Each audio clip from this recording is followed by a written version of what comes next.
இன்றைக்கி வல்லார இஞ்சி மரப்பா பண்ண போகிறோம்.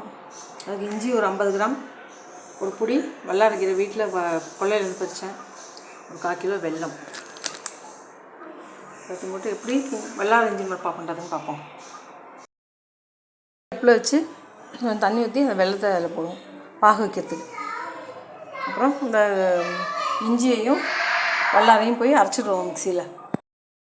இஞ்சியும் வல்லாரைக்கீரையும் அரைச்சி வந்தாச்சு. ஒரே ஒரு ஏலக்காய் நசுக்கி வச்சுருக்கேன். பாகு கொதிக்கிறது. தட்டில் நெய் ஊற்றி தடவிக்கணும்.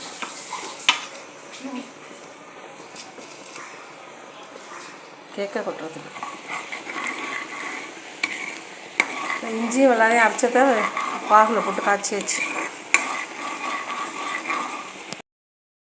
நெய் தடவின பாத்திரத்தில் பதம் வந்தோடனே நல்லா பாகு பதம் நல்லா வந்தோடனே கெட்டியாக வந்தோடனே ஊற்றிருக்கேன். இது ஆறினோடனே கேக் போடுவோம்.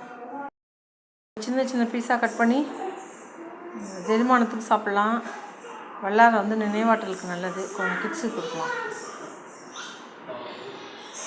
வீடியோ பிடிச்சிருந்தா லைக் பண்ணுங்கள், ஷேர் பண்ணுங்கள், சப்ஸ்கிரைப் பண்ணுங்கள். தேங்க்ஸ் ஃபார் வாட்சிங்.